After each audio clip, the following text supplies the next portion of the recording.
औज़ुबिल्लाहिमिनश्शैतानिर्रजीम बिस्मिल्लाहिर्रहमानिर्रहीम। नाज़रीन, मैं आपका मेज़बान अतहर काज़मी एक बार फिर आपसे मुखातिब हूँ। प्रोग्राम करबला एक दरसगाह, एक दानिश्वर की निगाह में। एक दानिश्वर करबला को कैसे देखता है और वो उसके पैगामात पूरी दुनिया तक कैसे पहुँचाता है। यूँ तो करबला लफ्ज़ आते ही इंसान के जिस्म में एक अलग तवानाई आती है। करबला के हर मार्के में कुछ न कुछ ऐसे सबक पोशीदा हैं जो इंसान के लिए मिशलेरा साबित हो सकते हैं।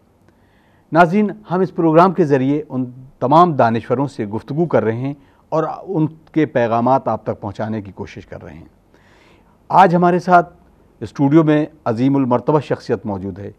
आइए उनका इस्तकबाल करते हैं। हमारी मुराद है प्रोफेसर डॉक्टर तलत नकवी साहब, जो कि प्रिंसिपल हैं शिया डिग्री कॉलेज लखनऊ में।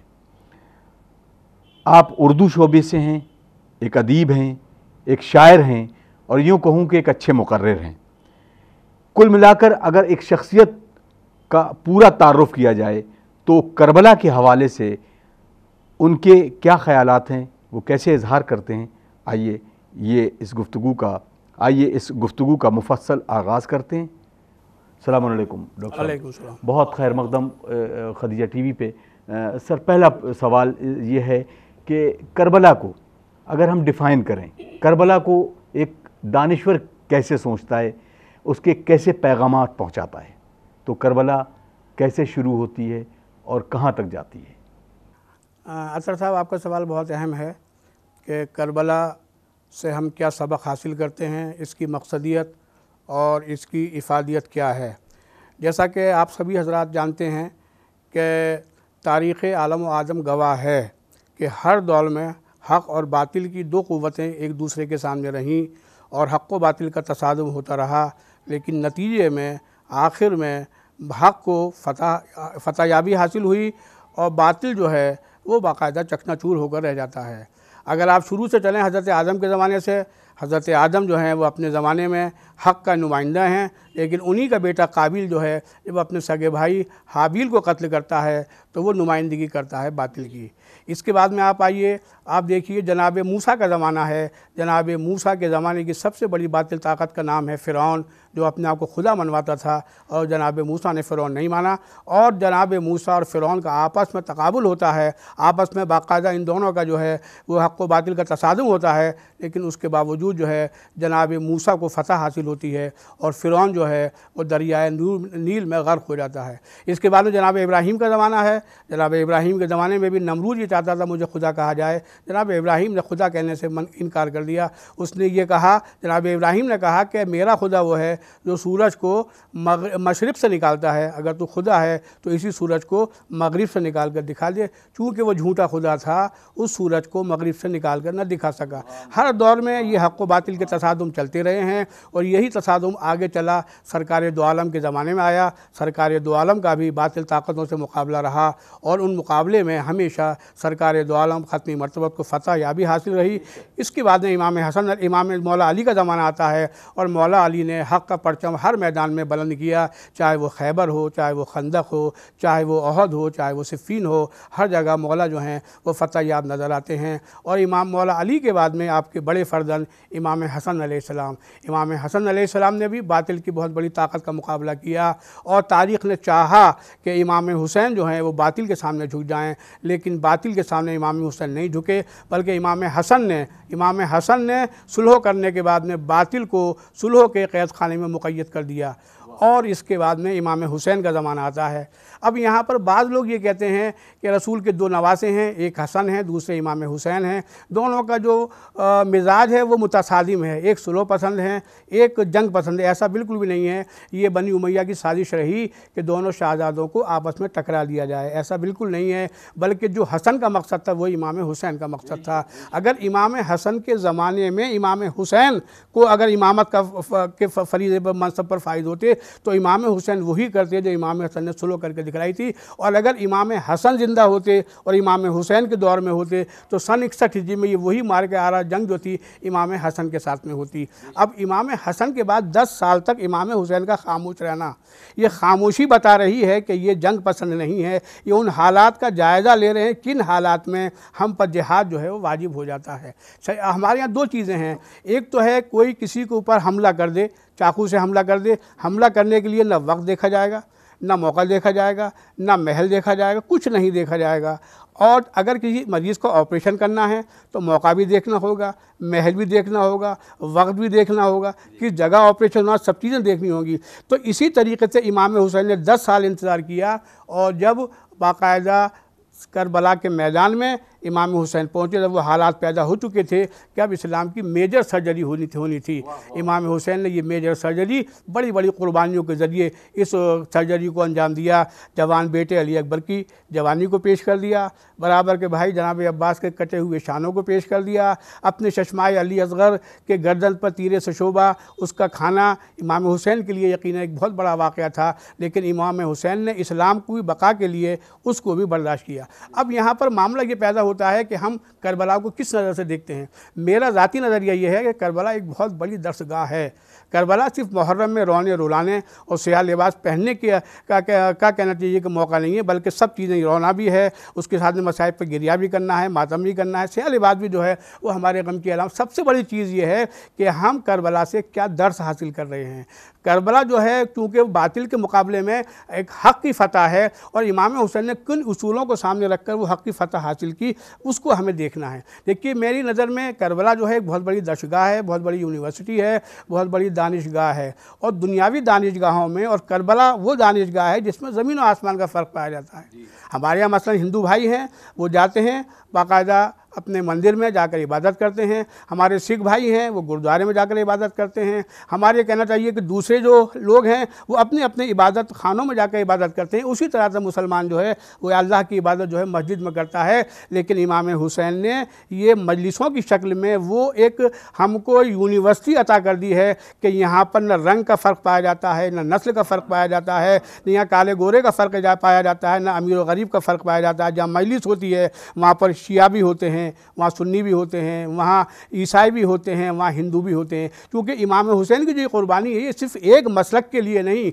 एक फ़िरक़े के लिए नहीं, सिर्फ मुसलमानों के लिए नहीं, बल्कि पूरी कायनात के लिए, पूरी दुनिया के लिए अज़ीमुल मिसाल कुर्बानी है। और ये वो दर्सगाह। सवाल एकदम से जहन में मेरे आया कि हम बात करते हैं कि मज़हब हर मज़हब अच्छी बातें लेकर आया है, सारी चीज़ें बयान करता है।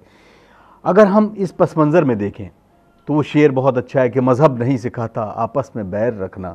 लेकिन हम जब भी तारीख़ का मुतालिया करते हैं या लोगों को देखते हैं और उनके नज़रियात को देखते हैं आज के इस दौर में भी, तो हमेशा झगड़े का बायस जो है वो मज़हब ही बनता है। तो क्या वजह है कि मज़हब हमने सही तरीक़े से नहीं लिया या पैगाम मोहब्बत सही तरीक़े से पहुँचाया नहीं। किसी भी मज़हब को ले लें, झगड़ा मज़हब ही के नाम से होता है। तो करबला इसमें क्या एक रोल अदा करती है? करबला का बड़ा अहम रोल है और ये आपकी बात बिल्कुल दुरुस्त है कि हमारे यहाँ मज़हब को ज़रिया बनाया जाता है झगड़े का। कोई भी मामला हो मज़हब को उसके बीच में एक आड़ बना दिया जाता है, एक ज़रिया बना दिया जाता है। और मैं समझता हूँ कि ये वो लोग इस का फ़ायदा उठाते हैं मज़हब की बुनियाद पर झगड़ा करने का जो मज़हब से वाकिफ़ नहीं हैं, जिनकी नज़र में मज़हब की तालीमात नहीं हैं, जो मज़हब के फ़ंडामेंटल्स के बारे में, बुनियादी उसूलों के बारे में नहीं जानते। इसलिए कि हर मज़हब, चाहे वो हिंदू मज़हब हो, चाहे वो इस्लाम मज़हब हो, चाहे वो सिख मज़हब हो, कोई सा भी मज़हब, किसी भी मज़हब में बाकायदा दहशत गर्दी, कत्ल व गारतगरी, झूठ बोलना, गलत वो अमल करना जिससे दूसरे को नुकसान पहुंचाए, हर मज़हब में जो है इसकी मुमानियत है। हम मज़हब की आड़ बनाकर मज़हब के ज़रिए लड़ तो लेते हैं, लेकिन हम सही माना में मज़हब की बुनियाद के ऊपर हम अपनी ज़िंदगी गुजारना पसंद नहीं करते। करबला के सबसे बड़ा कारनामा ये है कि करबला ने यही बताया कि किस तरीके से सब्र किया जाता है, किस तरीके से ज़ब्त किया जाता है। करबला में इमाम हुसैन के जो भाई जनाब अब्बास थे, उनकी शुजात के बारे में पूरी अरब दुनिया वाकिफ़ थी कि जनाब अब्बास की शुजात कैसी है। और जनाब अब्बास को पहले ही दिन, विलादत के दिन से ये मालूम था कि मैं तमन्ना अली हूँ, मुझको बाकायदा करबला के लिए ज़ख़ीरा किया गया है। लेकिन इमाम हुसैन ने करबला में यही दर्स दिया कि ये मेरा भाई जो पूरा पावर रखता है, पूरी ताकत रखता है, जिसकी तलवार की काट ऐसी है कि दुश्मन अगर वो अपनी तलवार से ख़त खींच देता है तो हज़ारों का, लाखों का दुश्मन जो है वो उस ख़त के करीब नहीं आ सकता अगर उसके हाथ में तलवार आ जाए। लेकिन इमाम हुसैन ने जनाब अब्बास को पेश करके बता दिया कि इतनी बड़ी ताकत और क़ुव्वत के होते हुए भी अगर इमाम हुसैन ने जनाब अब्बास को हुक्म दिया है कि भैया इन खैमों को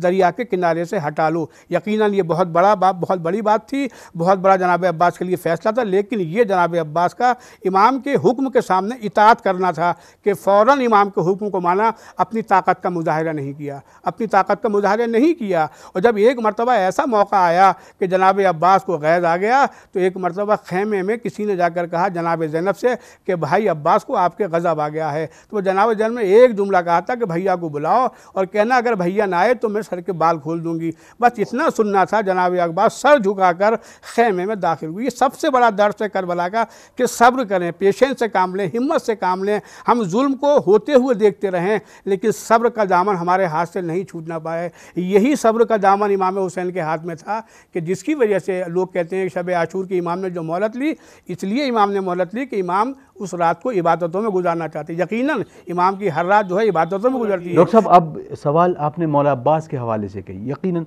हर एक लहजा, हर एक लम्हा, हर तरह से करबला एक दर्सगाह, हर एक बाप खोलते हैं और उस बाप से भी बाप खोलते हैं।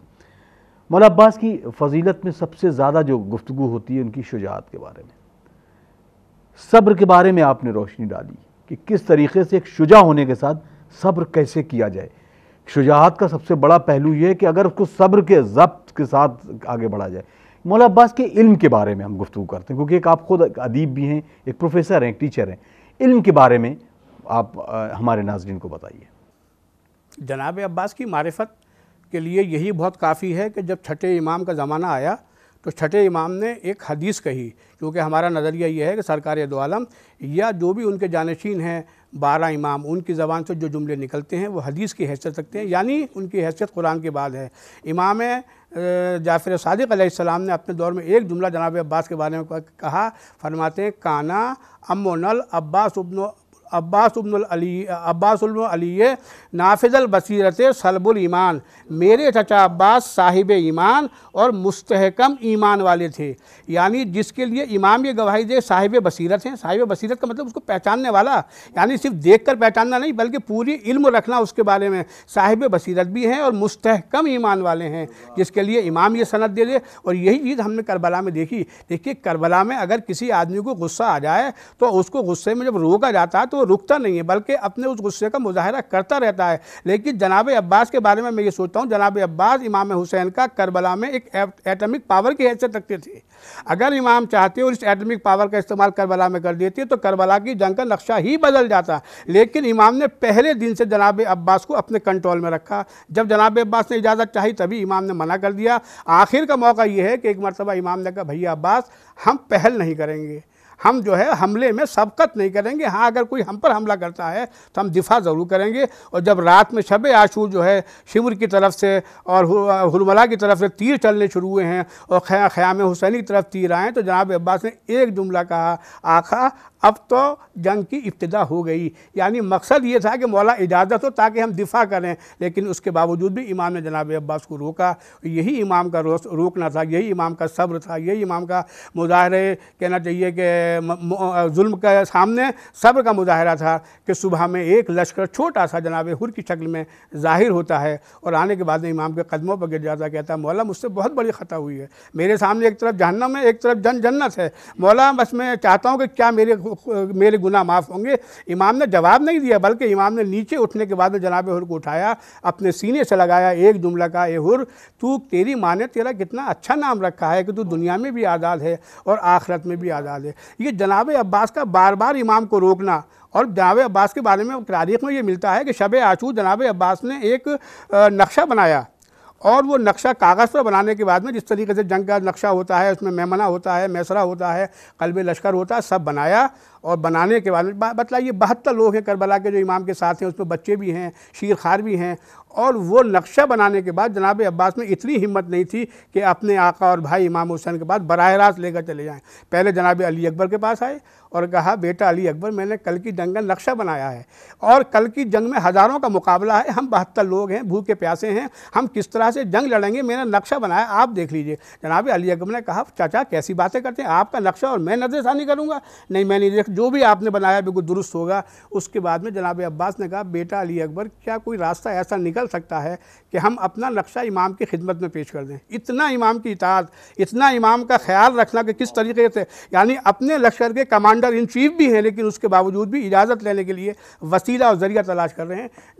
जनाब अली अकबर ने कहा था, चाचा आगे चलते हैं। और चलने के बाद में हबीब इब्न मज़ाहिर से कहते हैं, इमाम के बचपने के दोस्त हैं मेरे बाबा के, शायद उनकी सिफारिश इमाम मान लें। ये दोनों शहजादे जनाब हबीब इब्न मज़ाहिर के पास गए। जनाब हबीब इब्न मज़ाहिर को जाकर जनाब अब्बास ने कहा कि हबीब, ये मैंने नक्शा बनाया है और चल कर मेरे आका से मुझे नक्शे की इजाज़त दे दो।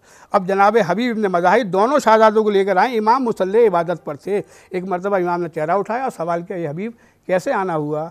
तो हबीब ने एक जुमला कहा, वो कागज़ आगे बढ़ाया इमाम के सामने जिस पर नक्शा बना था और कहा कि मौला, कल की जंग का अब्बास ने नक्शा बनाया है, ये नक्शा ज़रा देख लीजिए। बस ये सुनना था कि इमाम ने उस नक्शे को अपने मुसल्ले के नीचे रखा और एक जुमला का, हबीब, कल की जंग का नक्शा तो मैं पहले बना चुका हूँ और मेरे नक्शे के मुताबिक अब्बास को जंग नहीं करना होगा, बल्कि अब्बास को सकीना के लिए पानी लाना होगा। डॉक्टर साहब, यकीनन करबला नाम है इंसानियत को फ़रोग़ देने का। यकीनन रत्ती बराबर भी किसी भी शख्स में, किसी भी इंसान में दिल इंसानियत धड़कता होगा तो करबला के हर एक लम्हे से अगर उसके दिल में गुजर जाए तो क़ल्ब जिगर फट जाए। हम बात कर रहे थे मौला अब्बास की अताअत की बात, कि किस तरह से साहिबान अम्र की अताअत की जाती है, वो अब मौला अब्बास ने दिखाया। करबला को हम रिश्तों की बुनियाद पे कैसे देखते हैं? कौन ऐसा रिश्ता है, कैसा रिश्ता है कि आज के इस दौर में, दौर हाजिर में, जहाँ रिश्ते दरक रहे हैं, रिश्ते भटक रहे हैं, या ये कहें कि रिश्तों पनाह मांग रहे हैं हर उस चीज़ से, करबला उन रिश्तों को मजबूत करने में कैसे दर्स देती है? पूरा वाक़या करबला जो है वो इन रिश्तों का मंजरनामा और इन रिश्तों से क्या ताल्लुक़ है, इन रिश्तों की क्या ज़रूरियात हैं, उनको ज़ाहिर करता है। एक बहन का भाई के लिए क्या जज्बात और क्या नज़रियात होने चाहिए, जनाब ज़ैनब का किरदार मौजूद है। एक भाई भाई की शक्ल में दूसरे भाई के लिए किस तरह से अपनी जान की कुर्बानी लगाता है, जनाब अब्बास का किरदार मौजूद है। एक दोस्त अपने दोस्त पर किस तरीके से ये कहता है कि कल मैं अपनी दाढ़ी को अपने खून से खिजाब करूँगा, जनाब हबीब ने मज़ाहिर इमाम हुसैन पर जान कुर्बान करूँगा। भाई हैं, दो दोस्तों के दरमियान के ताल्लुकात हैं। जनाब ज़ैनब और जनाब कहना चाहिए इमाम ज़ैनुल आबिदीन फूफी और भतीजे के दरमियान के रिश्ते हैं। ये वो रिश्ते हैं जो हर लम्हे पे हमें ये बता रहे हैं कि रिश्तों की पासदारी क्या होती है, रिश्तों का तहफ़्फ़ुज़ क्या होता है। और आप ये देखिए कि पूरा वाक़या करबला असल में एक हमारे लिए तमाम दुनिया के मसाइल का हल वाक़या करबला में मौजूद है। और सबसे पहले दुनियावी मसाइल को नहीं लेते, हम लेते हैं जो हमारे फ़िक़े के मसाइल हैं। फ़िक़े के मसाइल क्या हैं? फ़िक़े के मसाइल ये हैं कि हमको हर फैसला फ़िक़े की बुनियाद पर करना है, फ़िक़े के ख़िलाफ़ हम नहीं जा सकते। अब आप देखिए इमाम हुसैन के इस वाक़े में करबला के कहीं कहीं तज़ाद नज़र आएगा, लेकिन जहाँ तज़ाद नज़र आएगा उसका हल जो है फ़िक़े के दामन में मौजूद है। जनाब कासिम का वाक़या है। जनाब कासिम ने शब आशूर कहा, जब तमाम इमाम के असाब इमाम के चारों तरफ बैठे थे, चाचा क्या मेरा नाम फ़हरिस्त शुहदा में है? और ये हर तारीख़ में लिखा है, हर मुसन्निफ़ ने लिखा है। इमाम ने भरे मजमे में कहा था, बेटा तेरा नाम भी फ़हरिस्त शुहरा में है और तेरे भाई अली अज़हर का नाम भी है। बच्चा तड़प गया, क्या चाचा मेरे 6 माह का बच्चा ये भी शहीद हो जाएगा? क्या ये अश्क़ क़याम हुसैनी में आ जाती? इमाम ने एक जुमला कहा, नहीं, जब तक मैं ज़िंदा हूँ इनकी इतनी हिम्मत नहीं है। अब मेरा यहाँ बुनियादी सवाल ये है कि इमाम ने रात को बहैसियत इमाम के ये कहा कि तुम्हारा नाम फ़हरिस्त शुहदा में है। अब जितने मकातिल हैं उनको उठाकर देखिए, जब सुबह को ये शहज़ादा इमाम के पीछे पीछे चल रहा है, जनाब कासिम इमाम के पीछे पीछे हैं और ये आले मोहम्मद की घरानी की फ़र्द है। बच्चा ये देख रहा है कि तरतीब शुहदा क्या है। तो बच्चे ने देखा अभी अंसार जा रहे हैं, अभी हबीब जा रहे हैं, अभी औना मोहम्मद, अभी जनाब सुहैल जा रहे हैं। तो जब तमाम शुहदा के बाद में अइज़ा की बारी आई तो ये बच्चा 3 मरतबा इमाम के पास आया और कहा, चाचा मरने की इजाज़त दे दीजिए। इमाम का जवाब था, मैं तुमको मरने की इजाज़त नहीं दे सकता। यहाँ बुनियादी सवाल ये है कि रात में इमाम हुसैन कह रहे हैं तेरा नाम फहरिस्त शुहदा में है, और दिन में हर बार ये कहते हैं कि मैं इजाज़त नहीं दे। 3 मरतबा इमाम ने कहा मैं इजाज़त नहीं दे सकता। मैं इमाम से सवाल करूँ, मौला ये आखिर तज़ाद कैसे? आप तो इमाम वक्त हैं, आपके कौल में तज़ाद रात कहा नाम है और दिन में कहा कि कहना चाहिए मैं इजाज़त नहीं दे सकता। तो अजब नहीं मौला जवाब दें, जब मैंने रात कहा था तो इल्म इमामत से कहा था, मैं इमाम वक्त हूँ, मुझे मालूम है कल क्या होने वाला है। मैंने रात इल्म इमामत से कहा था, और अब जब मैं मना कर रहा हूँ फ़िक़्ह का मसला मेरे सामने आ गया है। फ़िक़्ह का मसला मेरे सामने है। फ़िक़्ह का मसला ये है कि जब तक बच्चा बालिग न हो उसके नफ्स का मालिक या बाप होता है या दादा होता है। अभी जनाब कासिम जो है सिन्ने बुलूग को नहीं पहुँचे, और न बाप हसन यहाँ मौजूद हैं और न दादा अली में मौजूद हैं। जब फ़िक़्ह का इस्लाम मसला आएगा तो इमाम तो फ़िक़्ह का महाफिज होता है, तो महाफिज फ़िक़्ह होने के बाद इमाम फ़िक़्ह के ख़िलाफ़ कैसे चले जाएँ? इमाम ने कहा मैं इजाज़त नहीं दे सकता, मैं इजाज़त नहीं दे सकता। और जब आखिर में जाकर जनाब कासिम खैमे में गए हैं और ख्याल आया कि बाबा ने वक्त आखिर एक तावीज़ बांधा था और कहा था कि जब कोई मुसीबत का बड़ा वक्त आए तो बेटा इस तावीज़ को खोल कर पढ़ना और अमल करना। अब जैसे उस तावीज़ को पढ़ा तो लिखा था करबला में मैं ना हूँगा, लेकिन मेरा भाई हुसैन जब नरगे आदा में घिर जाए तो मेरी तरफ से जान कुर्बान कर देना। अब ये फ़ौरन ये खुशी खुशी ख़त लेकर इमाम की खिदमत में, इमाम ने ख़त को पढ़ा और तारीख कहती है इमाम रोए, और रोने के बाद सर से लगाया और एक जुमला कहा, कासिम अब तक हुसैन को इजाज़त देने का हक़ न था, लेकिन अब हुसैन को तुम्हें रोकने का भी कोई इख्तियार नहीं है। इमाम ने अपने हाथों से सजाकर मैदान में जनाब कासिम को भेजा। सुभान, शरीयत की पासबानी किस तरह से, कफ़ालत एक बच्चे की उसका चचा नहीं कर सकता, शरीयत जगली। सुभान अल्लाह, सुभान अल्लाह। डॉक्टर साहब, करबला के तमाम वाक़यात पे अगर हम नज़रसानी करें तो हर एक इंसान के लिए करबला का कोई ना कोई वाक़या उसके लिए मिशले राह है, बल्कि यूँ कहूँ कि उसकी ज़िंदगी को पलट देने के लिए काफ़ी है। मैं आपसे सवाल करता हूँ कि ऐसा कौन सा वाक़या है कि जिसे डॉक्टर प्रोफेसर तलत नकवी को किसी परेशानी से निकालने में सहारा दिया हो, या उस परेशानी से दो चार हो रहे हों और आपको उससे तवानाई मिल गई हो? जो पूरा करबला का वाक़या शुरू से लेकर, यानी जब ये 28 मुहर्रम को काफ़िला मदीने से चला है और 2 मुहर्रम को वारिद करबला हुआ है, फिर ये लुटा हुआ काफ़िला यहाँ से 12 मुहर्रम को रवाना हुआ है, कूफे की मंजिलों को तय करता हुआ शाम के क़ैद खाने में पहुँचा। पूरी तमाम शहादतें, तमाम बीवियों के मसाइल, बीवी सकीना के मसाइल, किस तरीके से उनके गोशवारे कानों से छीने गए, किस तरीके से प्यासा रखा गया, किस तरह से तमाचे, हर जगह एक चीज़ हमारे सामने आती है, वो है मौत का कोई खौफ नहीं। जब आदमी हक़ पर होता है तो वहाँ मौत का तसव्वुर ख़त्म हो जाता है। करबला में तमाम इमाम के असहाब मौत पर सबकत ले रहे थे और ये कह रहे थे मौला हमको इजाज़त दे दीजिए। इमाम बाकायदा रोक रहे थे। एक मरतबा हबीब इब्न मज़ाहिर ने देखा कि हबीब इब्न मज़ाहिर ने देखा अबू समामा सैदाबी, बहुत ही कहना चाहिए कि सिन रसीदा सहाबी थे, और ये मुस्कुरा रहे थे, यौम आशूरा मुस्कुरा रहे थे, हंस रहे थे।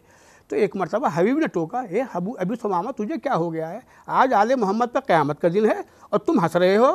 तो अबू समामा ने क्या जवाब दिया कि हबीब तुम मेरी पूरी ज़िंदगी से वाकिफ़ हो, मैं कभी मुस्कराया भी नहीं हूँ अपनी ज़िंदगी में, और आज से बड़ा मेरे लिए खुशी का वक्त कौन सा होगा कि मेरे और मौत के दरमियान जितना सा फासला है बस वही फासला मेरा जन्नत में जाने का फासला है। मुझे जन्नत में अपने दर्जात नज़र आ रहे हैं।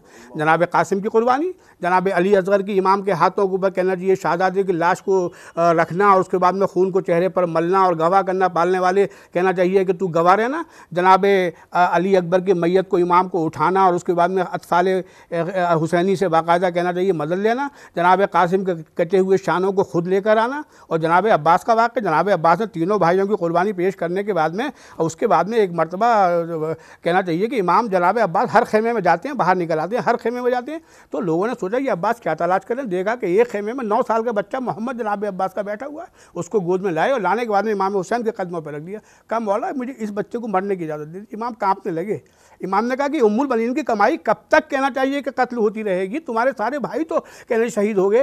लेकिन जनाब अब्बास ने कहा नहीं मौला ये कुर्बानी है, इसको आप कहना चाहिए कबूल कीजिए, इस बच्चों को इजाज़त दे दी। जनाब इमाम हुसैन ने इजाज़त दी और उसके बाद में जनाब अब्बास ने अपने हाथों से उस बच्चे को वहाँ पर बिठाया घोड़े पर और कान में एक बात कहा कि तुम हैदर कर्रार के पोते हो और अब्बास के बेटे हो, खबरदार खेमे में वापस पलट मत बताना। और उसके बाद जब शहादत हो गई है तो जनाब अब्बास दौड़े हैं बच्चे की तरफ, लेकिन उससे पहले करीम इमाम जो थे जनाब अब्बास के साथ साथ ही एक मरतबा कंधे पे हाथ रखा, कहा भैया अब्बास ठहर जाओ, ये मैयत का मामला है, बेटे की मैयत का मामला है, मैं जाता हूँ, तुम यहीं ठहर जाओ। तो हर मंजिल पर हम ये देख रहे हैं मौत का कोई तसव्वुर नहीं है। और मैं आपसे ये कहता हूँ यही करबला का वो मौत का तसव्वुर जो बिल्कुल ख़त्म हो गया। मौत इतनी करबला के अंदर जलील हुई है कि उससे ज़्यादा जलील कभी नहीं हुई थी। वही मौत का तसव्वुर है जो लोग इमाम हुसैन की सदाए लब्बैक पर आज लब्बैक कह रहे हैं, यानी जो इमाम हुसैन के रास्ते पर चल रहे हैं, इमाम हुसैन की तालीमात पर अमल करें, उनकी नज़र में भी आज की तारीख़ में कोई मौत का खौफ नहीं है। आप देख लीजिए इसी अज़ादारी के अंदर कमा का मातम भी होता है। और आप देखिए किस तरीके से हमारे जो मुजाहिदीन हैं वो बातिल के मुकाबले में करबला में, यमन में, आपके शाम में किस तरीके से वो बाकायदा बातिल का मुकाबला कर रहे हैं, लेकिन मौत का कोई तसव्वुर नहीं है। यहाँ से एक सवाल ये उठता है कि हम बहुत सारी बातें इस अज़ादारी को लेकर भी हैं, बड़े सवालात उठते हैं। इधर मुहर्रम का चाँद नमूदार हुआ और उसके बाद फतावे की शक्ल में, सलाह की शक्ल में, एडवाइस के शक्ल में भी लोग बहुत सारी चीज़ें, कैसे इस चीज़ के लिए ख़ास तौर से रोने के लिए रोका जाता है? क्या वजह आपको लगती है कि इस, और दूसरा सवाल इसी से बिल्कुल मुंसलिक, कि लोगों के नज़रियात में ये कैसे आया कि ये जो सारी अज़ादारी है ये एक तमाशे की शक्ल में, तो ये कैसे हमारे लिए एहतजाज है और कैसे इसका जवाब आप देंगे तमाम उम्मत मुसलमान के लिए? जो है अज़ादारी एक एहतजाज भी है। और मुझे एक तारीख़ का वाक़या याद आ गया है कि यूनान का एक बहुत मशहूर हकीम था आपके सुकरात, उसको वहाँ किसी यूनानी ने जहर दे दिया, वो मर गया और मरने के बाद उस कातिल ने भी जहर का प्याला पी लिया। और उसके बाद तारीख़ कहती है कि यूनान के कोर्ट में उसके कातिल के ख़िलाफ़, यानी सुकरात के कातिल के ख़िलाफ़ केस चला काफ़ी दिन तक, और उसके बाद में वो जो कातिल था उसको सज़ाए मौत वहाँ सुनाई गई अदालत के अंदर। तो लोग ये सवाल करते हैं जब कातिल जो है ख़ुद जहर का प्याला पीकर मर गया, अब उसके बारे में कोर्ट में फ़ैसला कराने की ज़रूरत क्या है, कोर्ट में जाने की ज़रूरत क्या है, इंसाफ मांगने की ज़रूरत क्या है? तो यूनानियों ने जवाब ये दिया कि हकीम भी यूनानी था, हम लोग भी यूनानी हैं। कल को दुनिया ये कहेगी कि यूनानियों ने एक मशहूर यूनानी हकीम को कत्ल कर दिया, तो हम अपने आप को इस इल्ज़ाम से बचाने के लिए मुकदमा चला रहे हैं, हम भी ईरानी, हम भी यूनानी, और कत्ल करने वाला भी यूनानी है, लेकिन हम वो यूनानी हैं कि जो ऐसे इतने बड़े हकीम को कत्ल नहीं कर सकते। उसी तरह से जब हम करबला के ज़माने में हर साल इसकी तजदीद करते हैं, इस वाक़े करबला को मनाते हैं मजलिस की शक्ल में, मातम की शक्ल में, और कमा या कहना जंजीर जनी की शक्ल में, तो ये एक तरीक़े से हम जो है दुनिया को बता रहे हैं कि इमाम हुसैन को कत्ल करने वाले भी मुसलमान थे और हम भी वो मुसलमान हैं, लेकिन हम वो मुसलमान नहीं हैं कि जो नबी के नवासे को कत्ल कर दें। इस तरीके आपको देखना पड़ेगी किधर कौन सा इस्लाम है। सुभान अल्लाह, सुभान। डॉक्टर साहब, अज़ादारी में बहुत सारी चीज़ें रिवायती तौर पर हैं, कुछ रिवाज के तौर पर हैं, कुछ शरई मजहबी उमूर के तौर पर भी हैं। कैसे पैगाम आप देंगे इस अज़ादारी को लेकर हमारे नौजवानों के लिए, क्योंकि ख़ुद आप एक टीचर हैं, कि इसमें फ़रोग़ के साथ साथ वो और कौन सी चीज़ें आना चाहिए जिससे मिशन हुसैन अलैहिस्सलातु वस्सलाम आगे बढ़े और पूरी दुनिया तक पहुँचे कि असल इस्लाम, इमाम हुसैन की जो पैगामात हैं वो इस तरह से हैं, असल इस्लाम इस तरफ दिखाई देता है? आपके सवाल का जवाब बहुत ही मुख्तसर एक लफ्ज़ में भी दिया जा सकता है। इमाम हुसैन ने जो कुर्बानी दी थी और जिसकी याद हम 1400 साल के बाद में आज मना रहे हैं, बस हमको इस बात का ख्याल रखना है कि हमको खुलूस नियत का मुजाहरा करना है, हर मामले में खुलूस नियत का मुजाहरा करना है। अगर मजलिस है तो वहाँ ये नहीं दिखाना कि हमारा ज़ाकिर कौन है, हमारा तबरुक क्या है। अगर मातम है तो हमको ये नहीं दिखाना कि हम कैसा मातम कर रहे हैं, बल्कि हर जगह खुलूस हमारा रहे। और जो मकसद इमाम हुसैन है, जब इमाम हुसैन का मदीने से चले थे 28, एक जुमला कहा था कि मैं अपनी उम्मत की इस्लाह के लिए जा रहा हूँ। तो जो इमाम का मकसद है वो हमारे पेश नज़र रहना चाहिए। इमाम का मकसद, इमाम ने कुर्बानी की नमाज के लिए, तो नमाज, अगर नमाज का वक्त है तो जुलूस को रोक कर हमको नमाज़ पढ़नी चाहिए। अगर हम कमा का मातम कर रहे हैं तो मातम ज़रूर करें, लेकिन इस बात का लिहाज रहे कि तहारत होने के बाद हमारी नमाज भी जो है क़ज़ा नहीं होनी चाहिए। इसी तरीके से जो भी हम काम करें, अगर हमने करबला से दर्स ले लिया तो मैं समझता हूँ हमारे घर में कोई भाई का झगड़ा हमारे घर में नज़र नहीं आएगा। अगर हमने इमाम हुसैन की इस कुर्बानी का हमने दर्स ले लिया, अगर हमारे सीने में इस कुर्बानी की अज़मत है, तो हमारे घर में कोई दीवार दरमियान में इख्तलाफात की पैदा ही नहीं हो सकती। हमारे सारे इख्तलाफात ख़त्म हो जाएंगे। हमें पेशेंस से काम लेना है, सब्र से काम लेना है, हिकमत से काम लेना है और हमको वलवला और जोश को पीछे रखकर अपने अक्ल की बुनियाद पर फैसला करना है कि इमाम हुसैन की तालीमात की बुनियाद पर वो कौन सी तालीम है कि जिसका हम यहाँ पर इस्तेमाल करेंगे तो इस मकसद में हमको कामयाबी मिलेगी। डॉक्टर साहब, आखिर में हम ये चाहेंगे, क्योंकि एक टीचर होने के नाते इल्म जो है बेहद ज़रूरी है, और शायद मेरे ख़्याल से कि अगर हम पूरी दुनिया में तज्ज़िया करें तो अहादीस जो हमारे लिए आई हैं, हर आइम्मा ने हुजूर सरकार दो आलम हज़रत मोहम्मद मुस्तफ़ा सल्लल्लाहु अलैहि वसल्लम ने तमाम इरशादात के रोशनी में देखें तो इल्म जो है, बातें बहुत होती हैं, लेकिन उसको अगर हम मंजर आम पे देखें, उसको प्रैक्टिकली देखें तो कितनी ज़रूरत है। और हमारी कौम को ख़ास तौर से उन नौजवानों के लिए इल्म को बढ़ाने के लिए, या वो अफराद जो इस्तिताअत रखते हैं इंस्टीट्यूशन के तौर पर खोलने के लिए, कितना काम अभी और बाकी है। असल में इल्म की अहमियत से सरे मुँह इनहराफ नहीं किया जा सकता। सरकार दो आलम की अहादीस हैं, अगर किसी ने 3 दिन तक इल्म हासिल नहीं किया तो वो अपने मरने की दुआ मांगे। सरकार दूसरी जगह फरमाते हैं कि यतीम वो नहीं है जिसके सर पर उसके बाप का साया नहीं, बल्कि यतीम वो है कि जिसने इल्म हासिल नहीं किया। तो हम समझते हैं कि हम बाब मदीनतुल इल्म, बाब मदीनतुल फ़िक़ह, बाब मदीनतुल हिकमा मौला अली के मानने वाले हैं। अगर इल्म से हम दूर रहेंगे तो ये मैं समझता हूँ कि अइम्मा के साथ में हमने इंसाफ नहीं किया। वो हमारे अइम्मा जो बाकायदा मिंबर पर पहुँच कर सलूनी क़ब्ला अन तफ़क़िदू, जो चाहो हमसे सवाल कर लो, वो अइम्मा जिनके लिए कुरान कह रहा है कुल्ला शैइन आसे नाओ फ़ी इमामिन मुबीन, हमने हर शय का इल्म इनको अता कर दिया। कुरान दूसरी जगह कह रहा है वमन इंदहु इल्मुल किताब, पूरी कुरान का इल्म इनको हमने दे दिया। उनके मानने वाली कौम, कुरान को मानने वाली कौम, अहले बैत का दामन हाथ में थामने वाली कौम, अगर वो इल्म से दूर है तो मैं समझता हूँ इससे बड़ा अलमिया हमारे लिए नहीं हो सकता। और हमारे यहाँ आज़ादारी में कुछ आप देख रहे होंगे, कुछ आपस में भी हमारे यहाँ कुछ टकराव है, नज़रियाती इख्तिलाफ है, उसकी बुनियाद जो है वो लाइल्मी है। हमारी जो बुनियाद है झगड़ने की, लड़ने की, जहाँ पर भी हमारे यहाँ थोड़े बहुत इख्तिलाफात पाए जाते हैं वहाँ पर लाइल्मी जो है उसकी मेन रीज़न है। इसलिए कि जब हमें इल्म नहीं है तो हम उसके ऊपर झगड़ रहे हैं। अगर हमें इल्म होता तो शायद झगड़ा बिल्कुल नहीं होता। इमाम हुसैन ने कुर्बानी इसीलिए दी ताकि हर जगह इल्म की शमा रोशन हो। अब हमारी कौम का मामला ये है कि हम लोगों के यहाँ मैं महसूस करता हूँ मजलिसी इल्म तो बहुत है, मजलिसी इल्म तो बहुत है। हमारे बच्चों ने, हमारे बुज़ुर्गों ने, हमने जो भी मजलिसें अटेंड की हैं वहाँ वाक़ई हमको 2 महीने 8 दिन के अंदर इतना इल्म मिल जाता है कि यकीनन हम सैराब हो जाते हैं। और हमारे यहाँ का बच्चा भी इल्म के मामले, इस इल्म के मामले में इतना आगे है कि वो बड़े बड़े लोगों से, दूसरे लोगों के बड़े बड़े उलमा से भी बहस कर सकता है। लेकिन बुनियादी तौर पर हमको ये भी देखना चाहिए कि तालीमात इमाम की बुनियाद पर कहाँ हमको आगे बढ़ना है, कहाँ हमको आगे नहीं बढ़ना। हमको दूसरे की चुगलखोरी या उसके बारे में ग़ीबत, हमको इससे काम नहीं लेना है। हमें अपना काम करना है, खुलूस नियत से करना है। अगर इमाम हुसैन की अज़ा के सिलसिले में ये सब मरासिम अज़ा हैं, ये सब मरासिम अज़ा, ये मजलिस जो है ये असल अज़ा नहीं है, ये रस्म अज़ा है। ये मातम जो है ये असल अज़ा नहीं है, ये रस्म अज़ा है। ये जंजीर, ये आपके ताबूत, ये आपके शबियों का बरामद होना, ताज़िये का बरामद होना, ये सब रसूम अज़ा हैं, असल अज़ा नहीं है। असल अज़ा है आंसू, और आंसू के पीछे मकसद। अगर सही मकसद के साथ में आपका आंसू निकला है तो आपका एक आंसू जो है जन्नत का ज़ामिन है। मसलन अब आप ये कह सकते हैं कि साहब हमारे यहाँ ये वाक़या करबला तो ऐसा दर्दनाक है जिसमें दुश्मन रोए, यजीद रोया, उसने ये कहा कि मैंने हुसैन का क्या बिगाड़ा, हुसैन ने मेरा क्या बिगाड़ा था। तमाम कहना जी जनाब अली असगर को तीर मारने के बाद पूरी फ़ौज अशकिया रोती नज़र आई। तो अगर आंसू को बुनियाद बना लें कि आंसू जो है बख्शिश का ज़ामिन है तो वो लोग भी सर्टिफिकेट ले लेंगे कि साहब हमने भी इमाम हुसैन के गम में, जनाब अली असगर के गम में आंसू। ऐसा नहीं है, आंसू मारिफत के साथ में होना चाहिए।